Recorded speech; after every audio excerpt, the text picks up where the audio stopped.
I'm Cindy Brooks, Executive Director of EDC Team Jefferson. I'd like to welcome you to Resource Roundtable. Resource Roundtable is an ongoing event the third Thursday of every month where we invite one or more guests to introduce themselves and their services.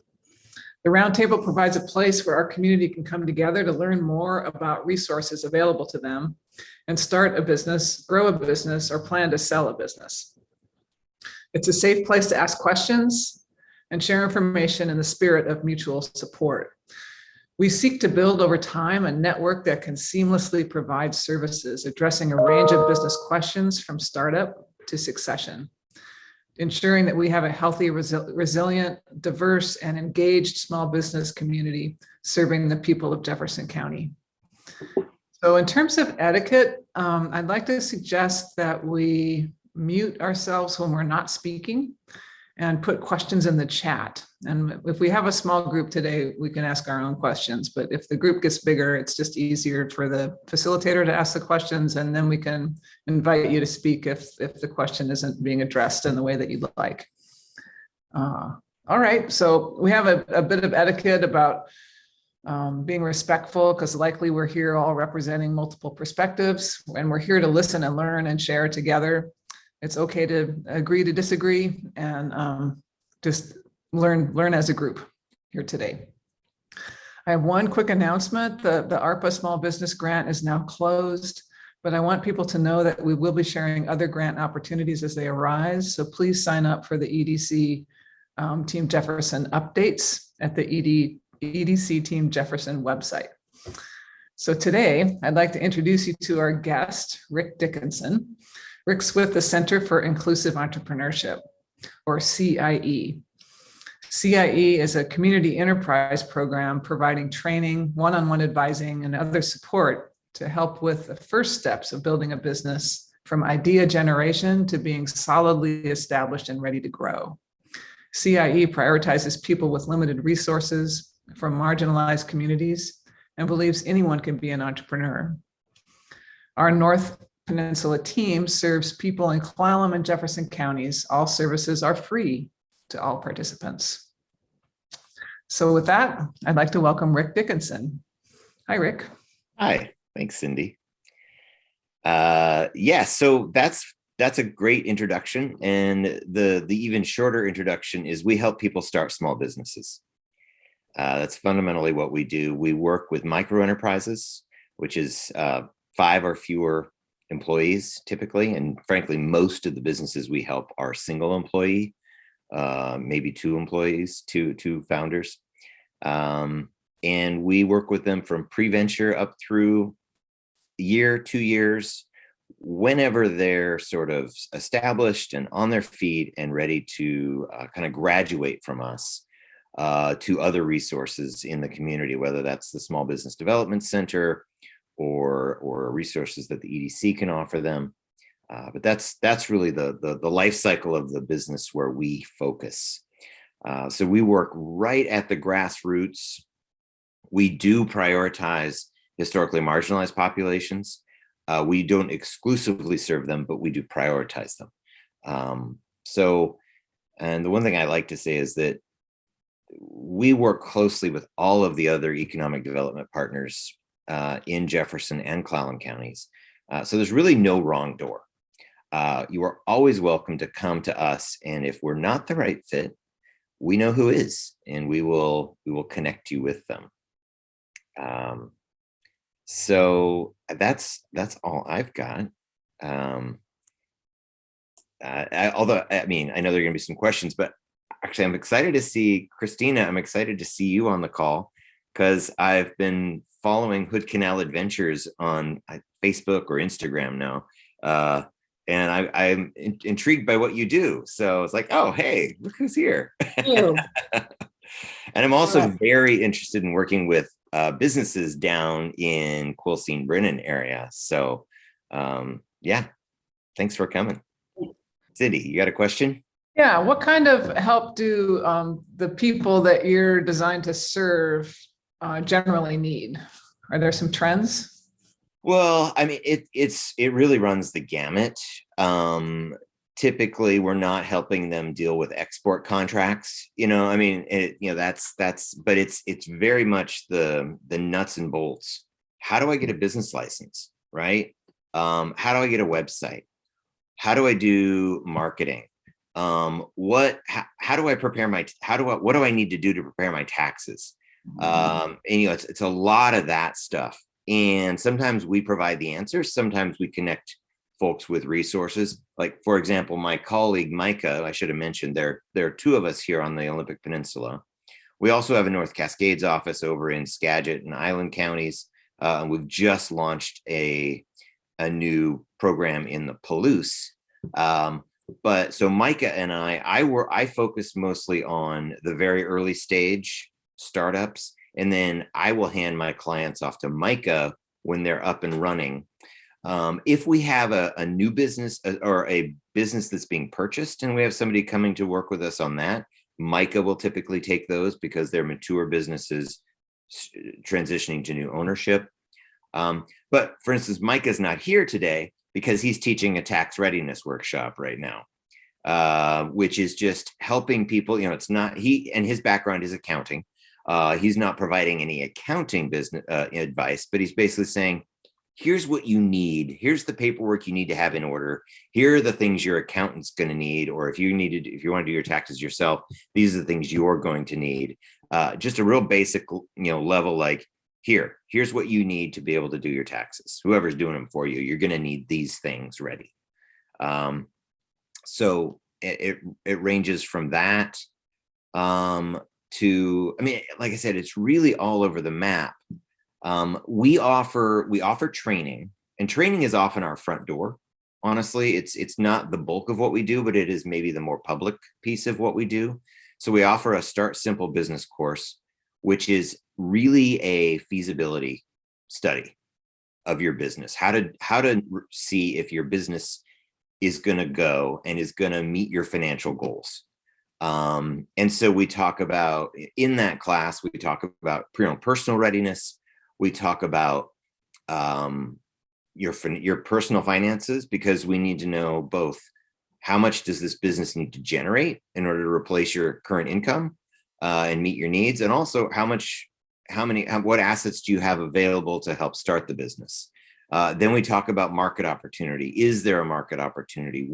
Who's the target market? What's the competitive landscape look like? What is your unique value proposition? And then how do you connect with that market? So we do a brief overview of that. Then we really just dig into cash flow and break even. And those are the primary tools we use to help people evaluate their business and see if it's going to go. And if it is going to go, and if they're a good fit for us as a client, that's when we start really the meat of what we do, which is our one-on-one business advising. And again, it's all over the map, from I need a website to I have an L&I question. I'm hiring my first employee. How do I do that? What's all that paperwork look like? And like for me, because I'm such the early stage, I'm often helping people with just how do I get a business license? How do I get a reseller's permit so I'm not paying sales tax on things that I'm then reselling? Wait, there's a reseller permit I didn't know about, so really just helping people know about all of the things they should know when they're rolling out a new business. But the other piece, I guess, that I should mention is when people need funding, need startup funding. Quite often our businesses are not yet bankable. So they're needing less than $50,000 to capitalize, often less than $25,000 to capitalize. And they don't have much of a track record. So what are some other ways you can find funding? And so we partner very closely with Lion. You're probably all familiar with Lion. So we partner closely with them.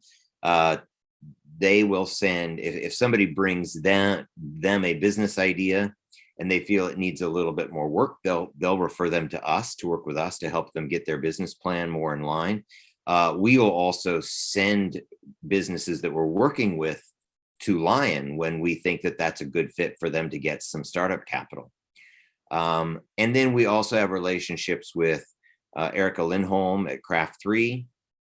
which is a CDFI, Johanna Barty at the Jamestown Tribe CDFI. So we work within the lending ecosystem as well to try to find funding for those clients that need it. But we do emphasize, we definitely emphasize a lean startup approach. I know Jay's over there cheering, where you minimize risk. You don't, we don't believe in going into debt to find out if a business is going to work. We encourage people to find, I will, Jay, just a second. We encourage people to take small risks and safe test to test their assumptions that what they want to provide, the service or product they want to provide, there's actually demand for it in the marketplace. A CDFI is a community development financial institution. Quite often there's a huge network of native CDFIs that are run by tribes throughout the country. But there are also other CDFIs, Craft 3 being one of them. And their purpose is really to work with people who may not otherwise qualify for a bank loan or bank funding. They will tend to be more friendly as far as taking on risk. But then to counteract that, they will sometimes have a higher interest rate. But quite often it's obviously much lower than starting a business on your credit card. So it can be a very attractive option for people who are not able to get other kinds of funding to start their business. All right, that was a long answer to that question. I'm muted. That was a good answer, Rick. Thank you. I like how you're describing CIE as part of a bigger ecosystem, and it sounds like there's no wrong door. We just need to knock on one, and hopefully we'll get referred to the right place. What makes you in this ecosystem, like what defines your particular role in this ecosystem, and what makes you really exceptional in the services that you provide? Well, it's really our focus and our priority on the hardest to serve. That's why we're here. So the Small Business Development Center, they do the same work that we do, but they tend to do it with businesses that are much higher up the food chain, more established, much more capitalized, larger, more employees. And there's a whole range of very, people who would love to be an entrepreneur, but just don't have access to, they're not going to be able to meet the SBDC's benchmarks. They're not, because the SBD they have to lend, contribute to lending a certain amount of money every year. And they have a whole range of things that they need to do that working with the smallest of the small, it's not conducive for them. So we are the organization where if you need someone to hold your hand, come to us. That's what we do. We really hold people's hands. I'm a business advisor, but I'm also half life coach. There's a lot of moral support and emotional support and cheerleading that goes into what I do, in addition to, the business advice that I'm doling out. So, and by the way, I do have an MBA. Cindy and I actually went to the same grad school. Turns out we've known each other for a while. So obviously, and my career prior to this, I was 30 years in marketing. So I have a strong background in marketing. My colleague Micah has a really strong background in the accounting. And so, we will call on each other in certain situations, depending on what a client's needs are, to bring our expertise to bear. But really a lot of, it's those folks that frankly would otherwise not be able to be an entrepreneur. That's who we want to help.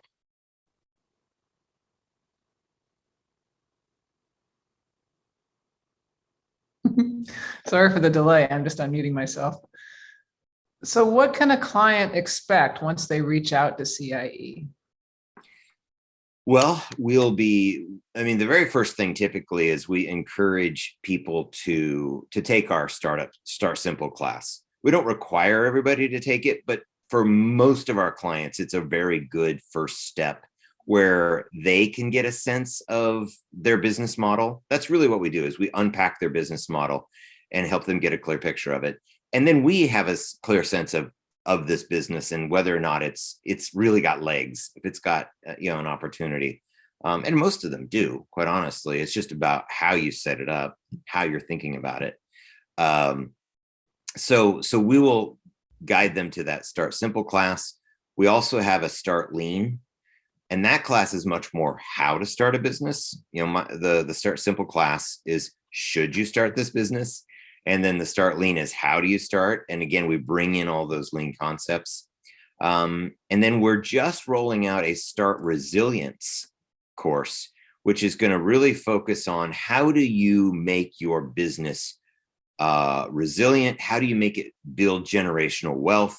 How do you make it an asset, not just an income stream? So that's really kind of where we take it to that next level. But as far as working with us, what you can expect is just very personal attention, and a one-on-one advising relationship. And that can look all sorts of different ways. That I have clients who will meet with me every week for a couple months and then just check in every 6 months. Others that meet every 2 weeks on an ongoing basis. Others that meet monthly. It really is very much driven by the client and their needs and their desires and where they're at in the life cycle of their business. And everything we do is free. And so we're able to make, cost is not a barrier. But we actually provide what I would say is, really high touch service at no cost. So that's how I would describe us. Just very committed to working with people. Jay, I saw your question about retail. I don't have any particular expertise in retail. I've never run a retail business or had special training in retail.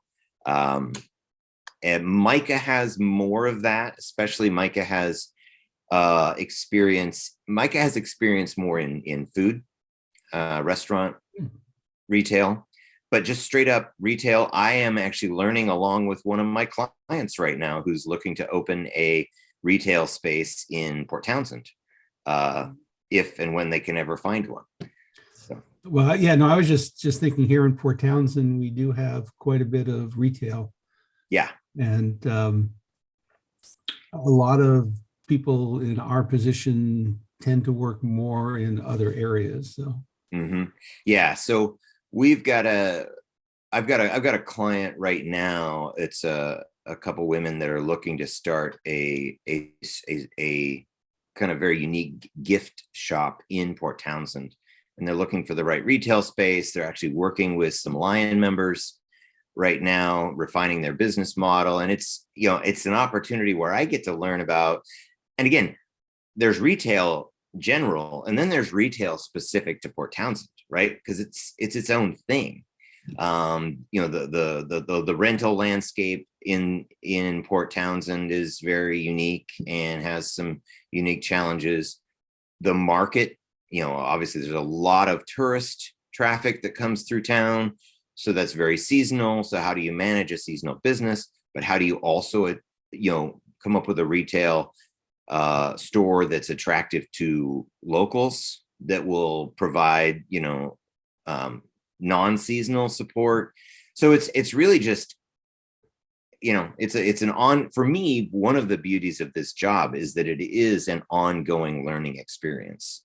I'm obviously sharing knowledge with my clients, but a lot of times they're coming to me with things that I have to go figure out. I don't know. I have to learn this. So let's go figure it out together. So, yeah.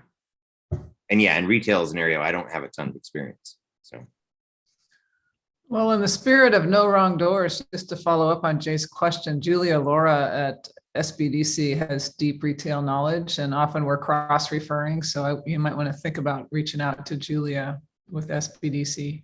Yeah, I will do that. I know Julia. So, and that is the other thing I should say, because we do have a close partnership with the Small Business Development Center, not just here on the peninsula, where, by the way, they are currently hiring for a business advisor because the previous business advisor moved out of state. So if you know of anybody, Jay, that would be a really good business advisor, they are hiring.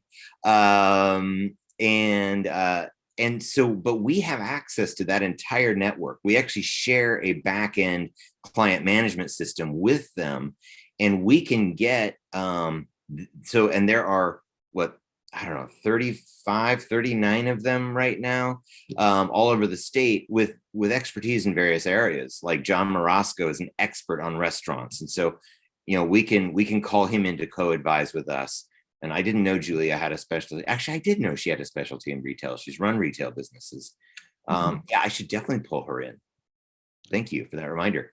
But yeah, so we have access to this whole range. And we do actually, there are export specialists. There's a Western region export person and an Eastern region export person within the SBDC. So if I do have a client actually who does want to do export work, I can co-advise with those folks as well. So that's, again, part of the No Wrong Door, is we have access to that whole network of resources. Yeah, we had Ellie He on a couple months ago with a few other SBDC advisors. So we've got that recording of that resource roundtable in January on our YouTube channel, if anybody wants to look at that. Yeah, Ellie's great. And they are doing, they've got a real push right now for adult beverages. I'm not sure what the proper term is, but they're doing a heavy promotion of Washington State ciders, wines, beers to different international markets. So right now they've been focusing on the Asian market. A couple of years ago, it was the Mexican and Central American market. So they have the ongoing efforts that we can also loop people into, should they be interested. So. Well, Rick, I'm curious, because I know that you've been working closely with the local Investment Opportunity Network, Lion, and with the similar organization in Kalaloch County. It seems like knowing that your business is feasible is the first step. And then understanding what kind of capital you need to build it out is the next step. But then there's like a third step that you need to kind of get a skill set together in order to do a pitch that investors might understand in these local investment networks. Do you help people get ready to do those pitches? I'm so glad you asked, Cindy. So yes, we do. In fact, I should say that we held our first ever North Olympic Entrepreneur Showcase back on February 5th, and it was virtual. Thank you, COVID. That is an effort that, frankly, Cindy has been spearheading, that has become the Olympic Peninsula Entrepreneur Resource Alliance, or OPERA, that's really been trying to build an ecosystem of community investing, local investing within our small businesses. And Lion, those of you who are familiar with Lion know that they are one of the leaders in the country, quite honestly, as regards community investing. Kalaloch has been trying to get a counterpart to Lion called Kalaloch Opportunity Investment Network, or COIN, and that has just gotten off the ground this year, finally, thanks in large part to Mark Abshire. A lot of work by him at the Port Angeles Chamber of Commerce. So together we hosted this virtual showcase, and we had 8 entrepreneurs who presented their business and talked about their need as a way of starting to build relationships with community investors, because we have to walk a fine line with the SEC regulations, because we're presenting to non-accredited investors. We can't just do a public offering, or these entrepreneurs could run afoul of the SEC. And so it's really about presenting to get the next meeting, to build a relationship, to eventually see about getting some funding. But that's really important in all of these is to get the next meeting, to build a relationship with the person who may be investing in your business. It's not going to happen otherwise at this community level. That said, yes, I was running monthly pitch clinics and I was inviting in people. Oh, I should have invited you, Jay. I will. I was inviting people in to be sort of pitch coaches, presentation coaches, and provide feedback to, what did I hear? What did I not hear? What could be improved? Just to, and actually it was really great. We had 8 presentations, and some of the people had come in right at the last minute. Others had been working with us for a few months or longer. And I felt like the presentations were really strong. In fact, they're up on our YouTube channel. If you want to go out and look at them, I should provide that link. But I'd have to go find it at this point. But yes, so yeah. So what's the name? What's that? What's the name of your YouTube channel? If you go to Center for Inclusive Entrepreneurship, you should see it. And there's a playlist with 8 videos. Yeah. That's great, Rick. Yeah. I think that the pitching is a whole nother skill set beyond writing a sketch of a business plan or a business model canvas. But learning how to speak about it and be concise and understand what an investor is seeking to understand, which might be different than how you might want to present a business as the owner. Right. I think it's important to understand the sequence of a pitch and to practice it enough so it seems fluid and natural, to make good use of both your time and the investor's time and increase your likelihood of actually getting some funding. Well, that's the thing, that we don't want you to be wasting your time or anyone else's time doing a pitch that's not going to be compelling. Mm-hmm. And so, but also if you go out online and say how to pitch a business, it's all venture capital. It's all like, you're asking for 10 million, your Series A, and and it's not, other than the arc of the story that you need to tell about your business, it's a lot of it's kind of not relevant. And also a lot of community investors, yes, they want to get a return on their investment, but that's not why they're a community investor. They want to have a return on, not just the financial return on the investment, but the community return on the investment. They're usually looking for something like, what is this going to bring to the community? How is this going to make our community better in some way? And so some of the lion investors have a real focus on housing or jobs or agriculture. Small scale agriculture is really important to them. So they like to invest in local small farms. And then local dollars and cents over in Kalaloch County is very similar. They want to invest in local small farms. So with local, so you have to tell a different story. You don't just tell like how you're going to make money, but also why me, of all the different local businesses that I might be able to invest in, what am I going to bring to the community that's special, that's going to make this community a better place to be? And so we've had to, so within our pitch coaching, it's definitely a different, and some, on the other hand, some of our clients come and all they have is why their business is going to make, improve the community. It's like, well, that's great. You've got that nailed, but now how are you going to make money? Like, how are you going to pay your bills, including paying back this investor? So, sometimes the balance is, so finding that balance, striking that balance and helping them really clearly communicate. And it just comes down to, what are you asking for? What do you need? What are you asking for? And how does it move your business forward? Because sometimes, that's the connection that has to be drawn really, really clearly, in addition to what's it do for the community. So, yeah, those are fun. We'll be starting up a new series of those. We are going to be doing an in-person North Olympic Entrepreneur Showcase at Seven Cedars.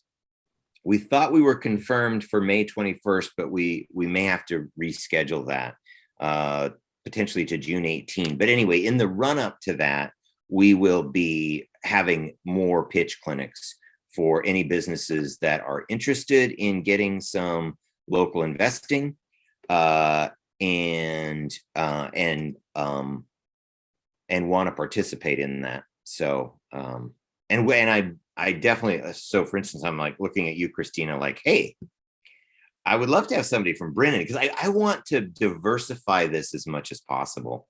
And in our last presentation, we actually had 2 outdoor recreation businesses. We had Bayview Paddle Sports that is starting up in Port Angeles, and we had Discover e-bike, and they both presented at our last event, and definitely love to get more of those kinds of businesses involved. Carol, I see you have a question. Yeah, I'm just interested in holes in the service economy and how much a group like yours, it seems ideal to do it, is looking at the business opportunities that are out there. I've always been a big city girl, and all of a sudden I'm not seeing the offers. And the services involve, the personal and home-based services. We've got an age tsunami coming. It's really hitting in Jefferson County. It's hitting especially partly because of the housing problems. Mm-hmm. But I'm wondering if there's ways that these services can be bundled. Licensing and licensed and bonded employees are now more important to us than they would have been maybe 20 years ago, as many of us settle into who knows what. So that's a big area. I'm just not finding it be addressed, and I'm not sure I'm the entrepreneur or the investor. Just want to know where the market is. Right. How do you find business? I mean, I'm the market. Yeah. There's got to be more. Yeah. Can I ask what services you feel are missing?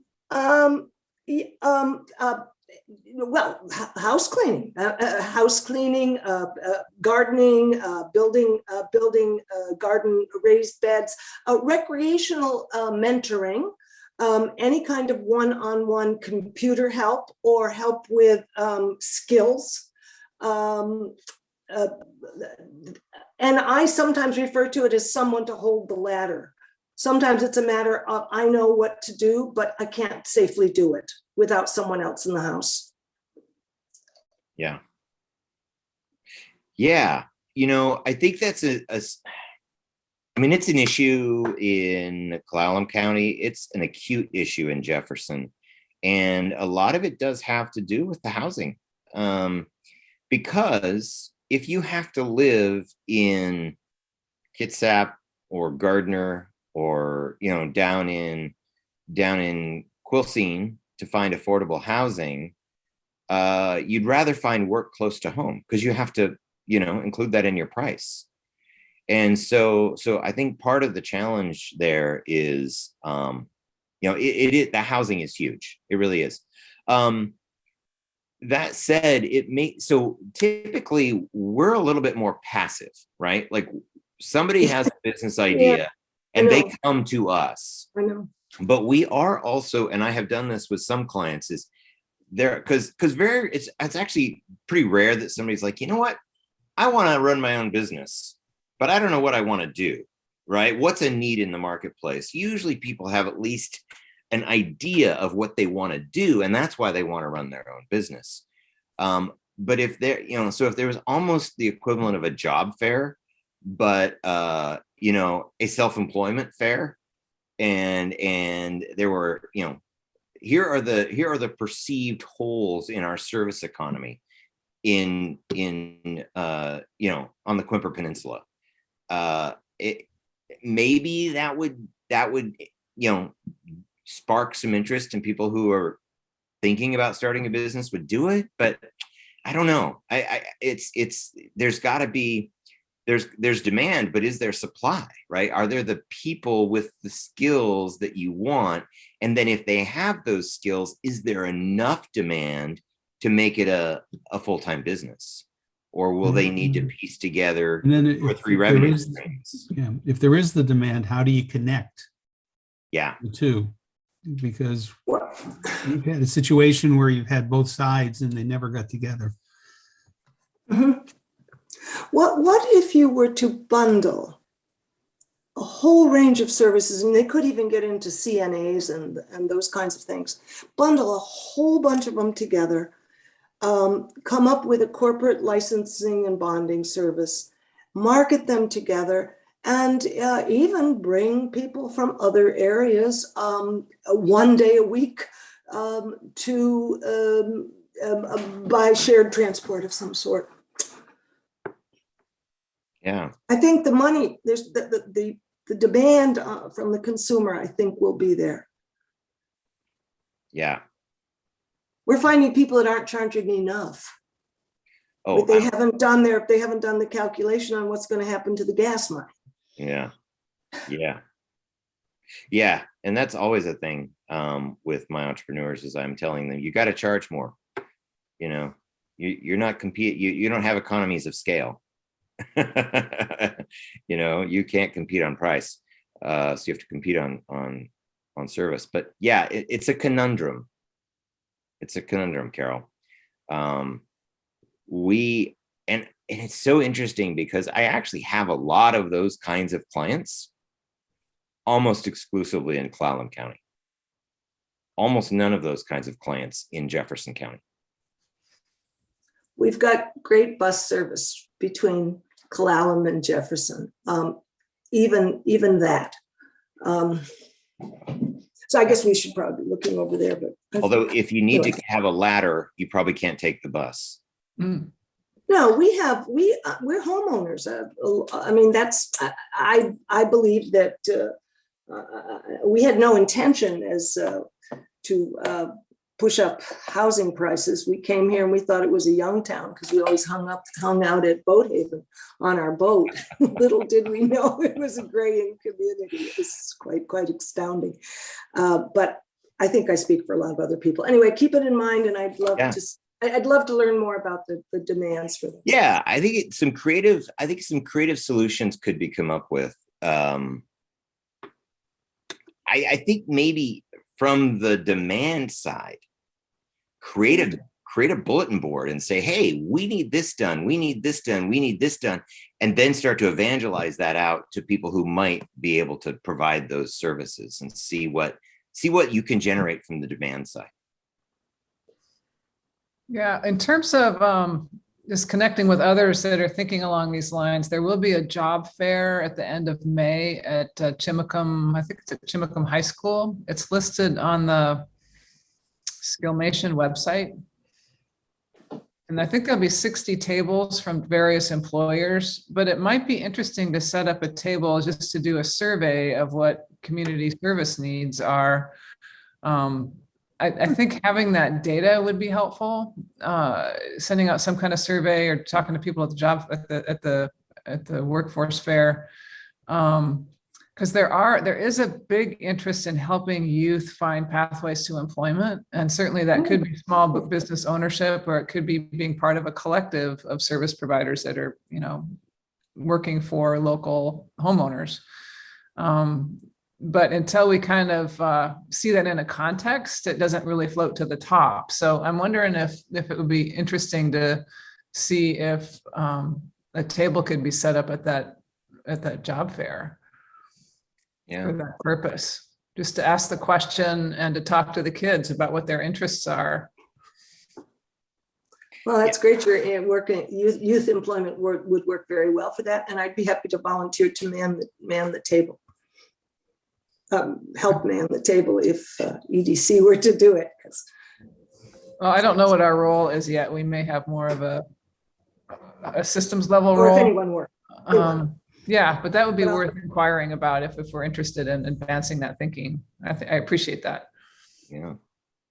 There's a few more questions I want to get to in the chat. So Kathy, what do we not do? So, well, first of all, we can't provide legal advice, and we can't provide any accounting type advice. So if those are the things that are being asked, we refer to sources in the community, and typically the same with if you need a website, if you need those kinds of things. We're not taking work away from our local professional services. So we refer to our local professional services, but also the types of clients that we wouldn't take on. For example, I had a gentleman come to me, and he has a robotic hull cleaning business that requires a major capital investment, very expensive machines, big enterprise. That's not my deal, right? So I referred him off to the SBDC. That's where he needs to go. Okay. So it's really a lot about scale.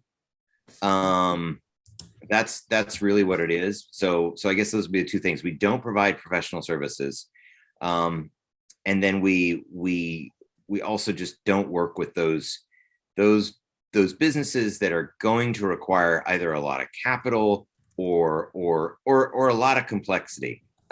We are, start simple is the name of our course, and we do tend to focus really on the simple, the basics, folks that are really just starting their entrepreneurship journey, or somebody like Christina. So that's a great segue to your question, Christina.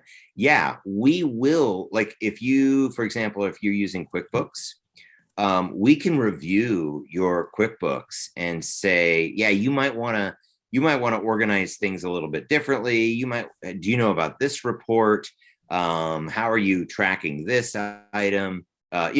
That's definitely something we can do. It's not accounting advice. And we will then always say, run this past whoever's preparing your taxes to make sure this is what they need. But we definitely will. We help people get started. We help them set up their QuickBooks, and we'll help you refine your QuickBooks if you're not sure you're doing it the best way. And then your question about, if someone's not spending enough money on advertising or spending too much on events, yeah, I am happy to jump in and kind of look at your marketing mix. But I'm going to take it all the way back to, who's your target market? Where are they? So I will walk through that whole kind of marketing analysis process with you. And then once, you and I figure out, oh, this is really the best way forward, then I can refer you to somebody to actually execute on that marketing plan. But I'm happy to help you prepare your marketing plan. Yeah. Yeah. But yeah, so all that stuff's in our wheelhouse, Christina.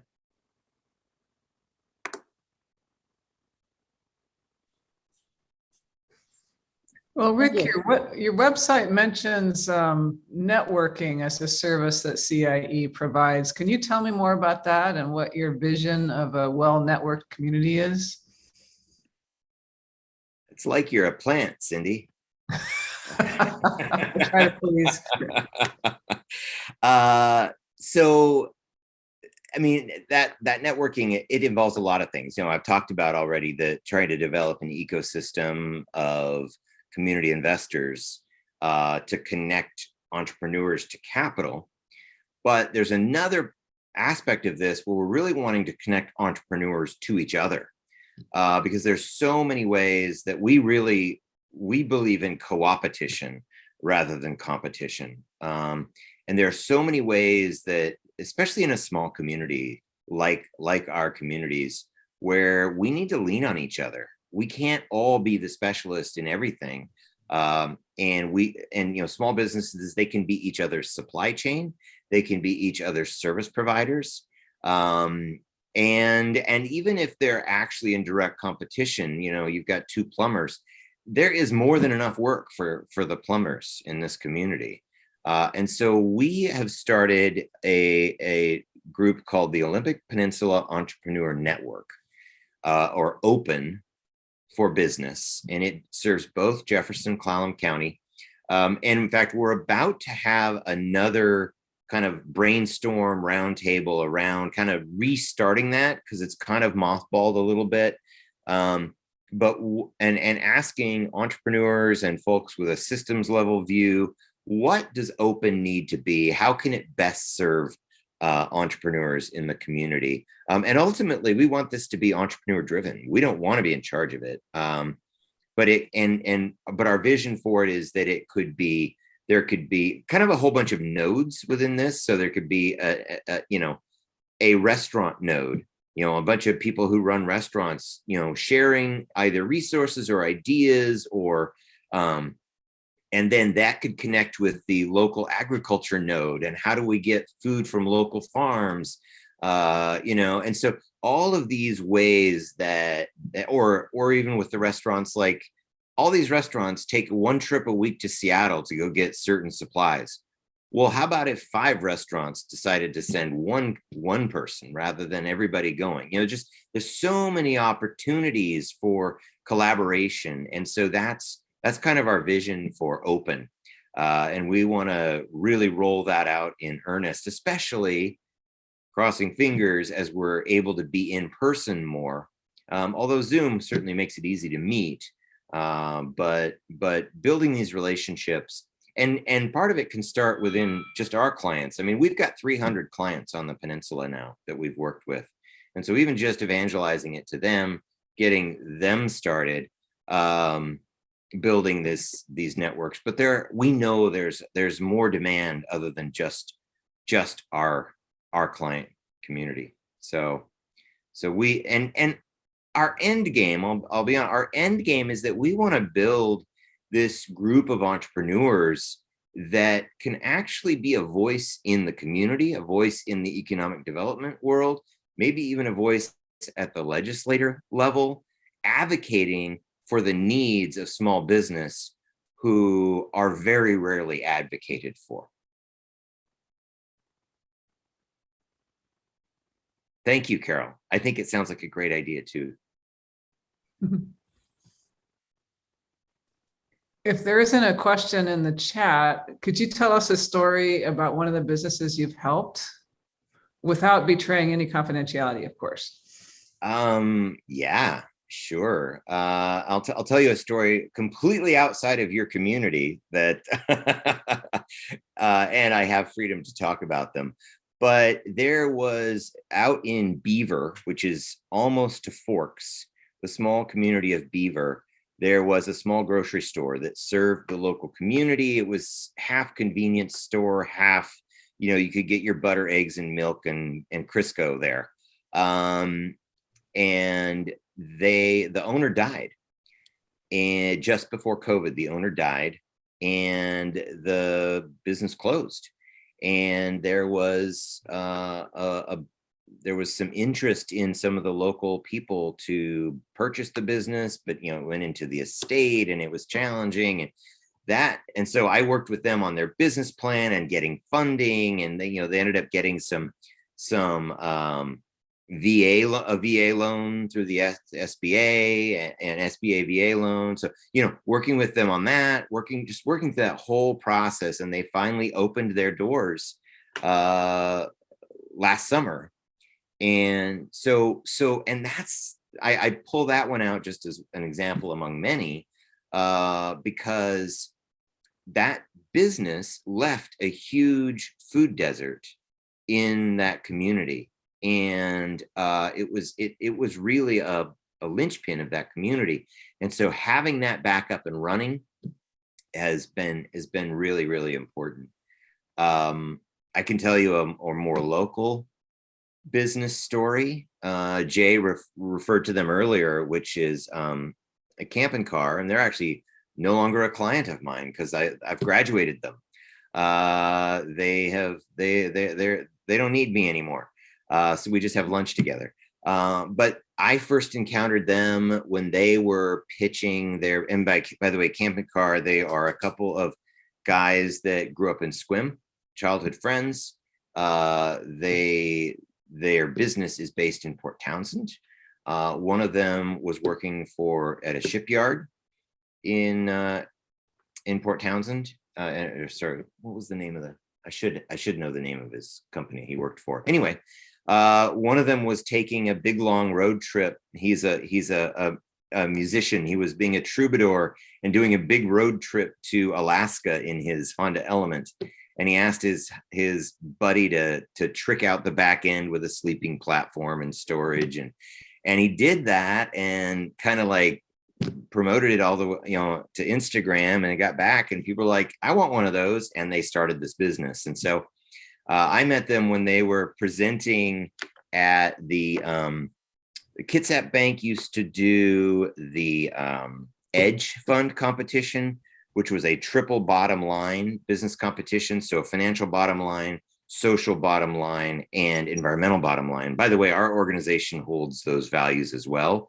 And I hold them very strongly, that we encourage our clients to think about how their business can not just benefit their bottom line, but benefit the community, and either limit their impacts on the environment or actually have a positive impact on the environment. So anyway, I saw these guys do their pitch at that competition, and I was like, and I saw they were from Port Townsend, and I was like, I got to meet them. So anyway, we ended up working together for a long time. They did eventually get some Lion funding. They got some other funding, and they've been growing there. And now they've moved into they've moved into their second new space because they're growing so quickly. They've diversified their product line.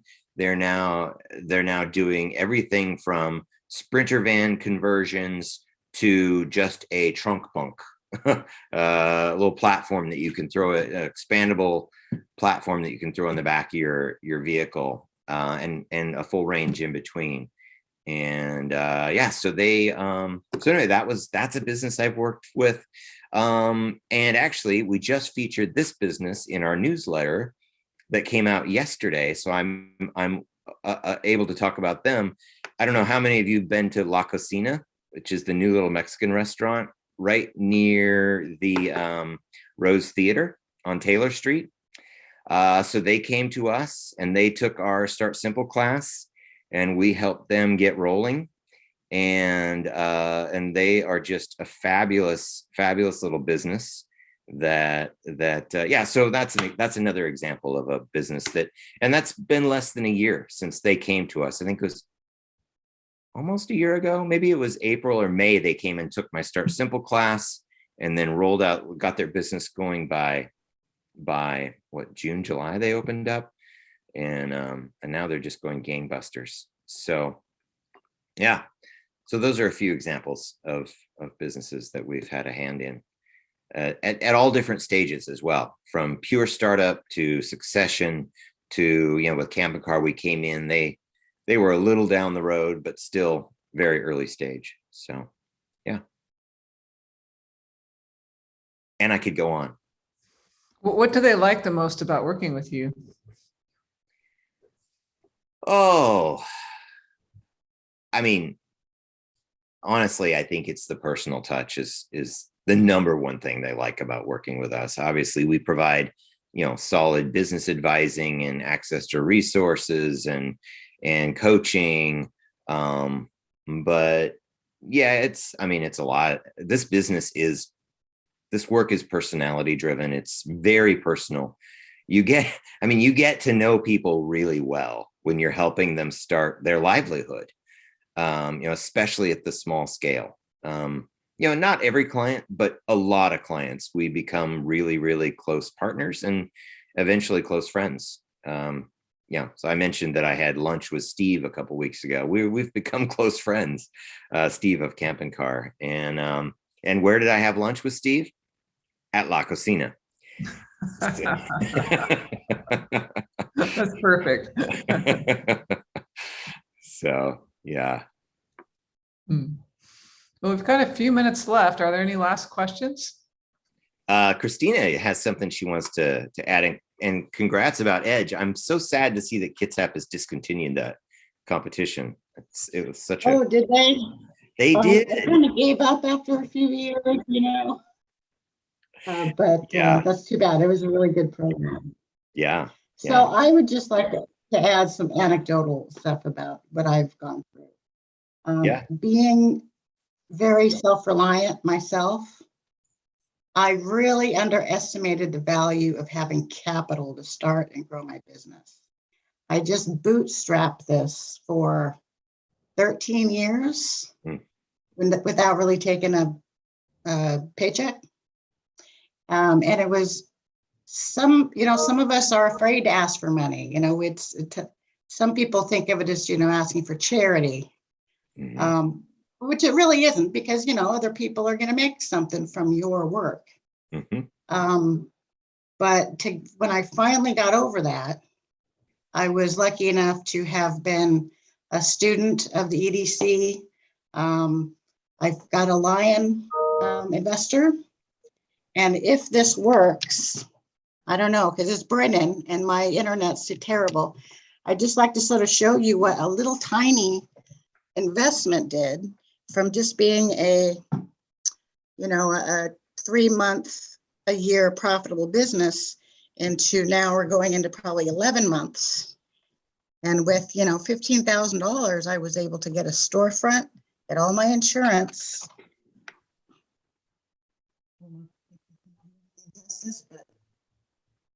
Oh, nice. Wow, look at that. Where are you in Brinnon, Christina? Is that better? Yeah. Okay.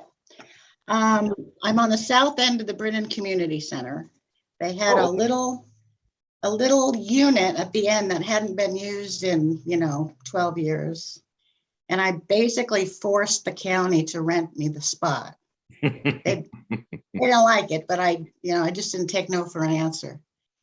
And so with a little help from someone from Lion, I took the EDC business class. With Jim? Way back. With Jim Williams? Yeah. Yeah. Excellent. Yes. And I took a WordPress website building class. I'm pretty sure that was through the EDC somehow, or within your group of people. And because I'm not a business person, I'm a marine biologist. So business I knew nothing, and I'm a socialist. So it's like, oh my God, how am I going to wrap my head around, capitalism or whatever? So, but I, with the help of everyone, I got through, and we are now, a 12-month business, and it's great. We're able to offer events and fun things to do all year. And now we are going to be making a pretty big investment this year. And I've, being as frugal as I am, I've saved a lot from the business, but it looks like there's going to be some costs, more costs associated. So I would love to reach out and find some sort of small, investment.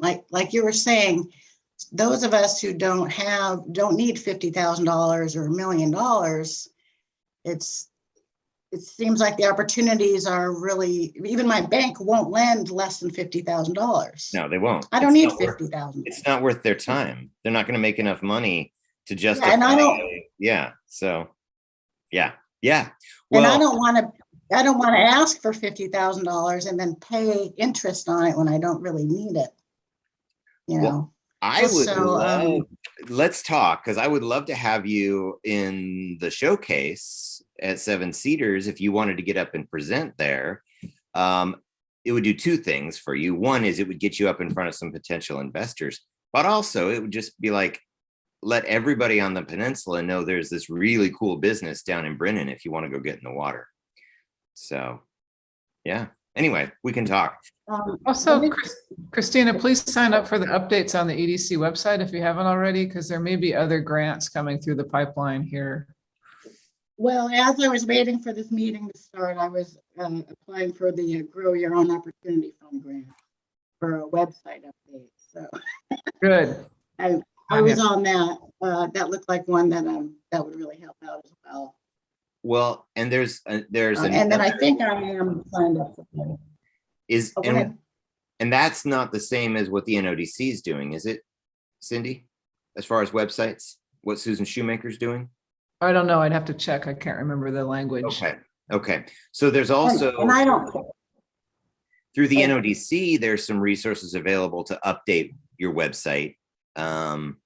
So that's another option. By the way, I just stuck my link to register as a client in the chat. So if you would like to sign up with that, And by the way, I'm coming down.